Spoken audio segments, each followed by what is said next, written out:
Hi hello സോനസ് ചാനലിലേക്ക് എല്ലാവർക്കും welcome. അപ്പം നല്ല മഴയൊക്കെ ആണല്ലോ, അപ്പം ഇന്ന് സ്നാക്സ് റെസിപ്പി ആയാലോ എന്ന് ആലോചിച്ചു. അപ്പം അതിനെന്താ ഉണ്ടാക്കണമെന്ന് പറഞ്ഞാൽ, നമ്മൾ അപ്പം ഉണ്ടാക്കിയ ബാലൻസ് ഉള്ള മാവ് ഉണ്ടാവുമല്ലോ, അതുകൊണ്ട് ഉണ്ടാക്കണ വട്ടയപ്പത്തിൻ്റെ റെസിപ്പി ആട്ടോ. ഈസി ആയിട്ട് വട്ടയപ്പത്തിൻ്റെ ഉണ്ടാക്കണ ഒരു മാവിൻ്റെ റെസിപ്പി പറയുവാണ് എങ്ങനെ ഉണ്ടാക്കണമെന്ന്. അതിന് വേണ്ട സാധനങ്ങളെന്ന് പറഞ്ഞാൽ, അത് ഈ ബാലൻസ് വന്ന് അപ്പത്തിൻ്റെ മാവ് കേട്ടോ. ഇത് കുറച്ച് ഉപ്പ് വേണം, ഉപ്പ് ചേർക്കുവാണേ. പിന്നെ അതിൽ കുറച്ച് പുട്ടുപൊടി ഉണ്ടല്ലോ, അത് ചേർക്കുവാണെങ്കിൽ നല്ല പുട്ടുപൊടിയോ റവയോ ചേർക്കുവാണെങ്കിൽ നല്ല സൂപ്പറായിരിക്കും. പിന്നെ ആ കൂട്ടത്തിൽ കുറച്ച് ഇത് ചേർക്കാം, ഏലക്ക പൊടിച്ചുണ്ടല്ലോ, ഏലക്ക പൊടിച്ചോട്ടോ, ഏലക്ക പൊടിച്ച് ചേർക്കുവാണേ. ഇനി ശർക്കര ഉണ്ടല്ലോ, ശർക്കര ഉരുക്കി അരിച്ചത് വേണം ബാലൻസ് ചെയ്യാൻ. ഞാനൊരു കപ്പ് എടുത്തേക്കുവാണേ, അത് ഞാൻ ഇതിലേക്ക് മിക്സ് ചെയ്യാം കേട്ടോ. ഓക്കെ, ഇനി ഇതെല്ലാം കൂടെ ഒന്ന് മിക്സ് ആവണം. പിന്നെ ഇത് പെട്ടെന്ന് നമുക്ക് ഉണ്ടാക്കാം കേട്ടോ, സിമ്പിളായിട്ട്.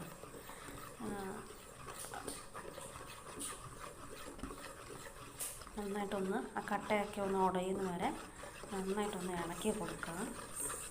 ഇതുപോലെ ഉള്ള ഒരു ഇതുകൊണ്ടാണെങ്കിലും കുഴപ്പമില്ല ഇളക്കാൻ, ഇല്ലെങ്കിൽ തവി കൊണ്ട് വേണമെങ്കിലും ഇളക്കാം കേട്ടോ. ഏകദേശം ഞങ്ങളുടെ മാവിന് ഏകദേശം മാവ് ആയി വന്നിട്ടുണ്ട്. അതിലേക്ക് കുറച്ച് സോഡാപ്പൊടി ഇടുവാണ്, ഒരു കാൽ സ്പൂൺ ഇടുക കേട്ടോ. ഏകദേശം എല്ലാം മാവ് ആയി വന്നിട്ടുണ്ട്. ഇതുപോലെ ഒന്ന് ഇളക്കി കിട്ടണം കേട്ടോ. എല്ലാം കൂടെ ആ ശർക്കരയും ആ ഉപ്പും, ശർക്കര ഒന്ന് ബാലൻസ് ചെയ്യാൻ വേണ്ടിയിട്ടാണ് കേട്ടോ ഞാൻ ഇച്ചിരി ഉപ്പിട്ടത്. അപ്പം ആയിട്ടുണ്ട്.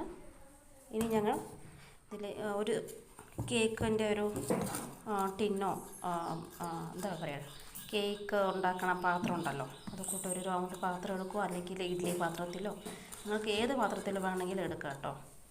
അതുപോലെ എണ്ണ ഒന്ന് എല്ലായിടത്തുനിന്ന് നെയ്യോ എണ്ണയോ എന്ത് വേണമെങ്കിലും നമുക്ക് മിക്സ് ചെയ്യാം കേട്ടോ. അതിലേക്ക് ബാറ്റർ ഒന്ന് ഒഴിക്കുക കേട്ടോ. വട്ടയപ്പത്തിൻ്റെ ബാറ്റർ ഉണ്ടല്ലോ, അതിലേക്ക് ഒന്ന് ഒഴിച്ചു കൊടുക്കുവാണേ.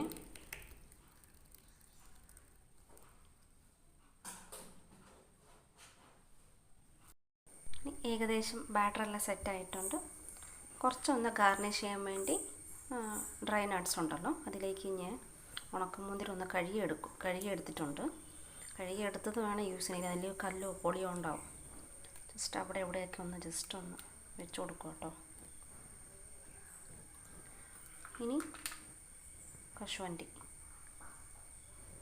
ഞങ്ങളുടെ കയ്യിൽ ഏതുണ്ടോ, തേങ്ങാക്കൊത്ത് ഇടുന്നവരോ തേങ്ങാക്കൊത്തോ, മിക്ക ആൾക്കാരും കശുവണ്ടിയും ഉണക്കമുന്തിരിയൊക്കെയാണ് ഇടണത്. അത് തന്നെയാണ്. അപ്പം കാണാനും നല്ല ഭംഗി, കടിക്കുമ്പോഴൊരു നല്ലൊരു ടേസ്റ്റൊക്കെ കിട്ടും. അപ്പം ഈസി ആയിട്ട് നമുക്ക് അപ്പത്തിൻ്റെ മാവ് കൊണ്ട് ട്രൈ ചെയ്യാം. ഇനി നേരെ ഇത് ഇഡ്ഡലി പാത്രത്തിലോട്ടൊന്ന് വെച്ചിട്ടുണ്ട്, അതിലേക്ക് ഒന്ന് ചൂടാക്കാൻ വെച്ചിട്ടുണ്ട്. ഇനി നേരെ ഒന്ന് ആക്കാൻ വെക്കുക കേട്ടോ. ഫൈനലി വട്ടയപ്പം സെറ്റായിട്ടുണ്ട്. ജസ്റ്റ് ഒന്ന് ഞാനൊന്ന് ഇളക്കി എടുത്തിട്ടുണ്ട്. എന്നാലും ഒന്ന് ജസ്റ്റ് ഒന്ന് കോർണറിലൊന്ന് ഇതാക്കണമല്ലോ, എൻ്റെ കത്തിയിൽ ജസ്റ്റ് ഒന്ന് ഇതാക്കുക കേട്ടോ.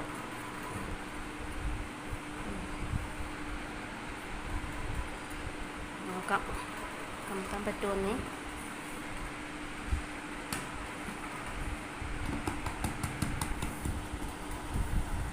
ഏകദേശം ആയിട്ടുണ്ട്, നമുക്കത് നോക്കാം. വട്ടയപ്പം നല്ല പാകത്തിനായിട്ടുണ്ട് കേട്ടോ. ഇതുണ്ടോ, നല്ല സോഫ്റ്റായിട്ട് ഫീൽ ആവുന്നുണ്ട്. മറിച്ചിടുമ്പോഴും നല്ല സൂപ്പറായിട്ട് വന്നിട്ടുണ്ട്. നമുക്കൊന്ന് മുറിച്ച് നോക്കിയാലോ. മുന്തിരി കിട്ടാൻ പാടാണേ, അതുകൊണ്ട് ചെറിയ പീസായിട്ട് എടുക്കാം. കണ്ടോ, സൂപ്പറായിട്ട് സ്പോഞ്ച് പോലെ ഇരിക്കണേ. ഒന്ന് കഴിച്ച് നോക്കട്ടെ.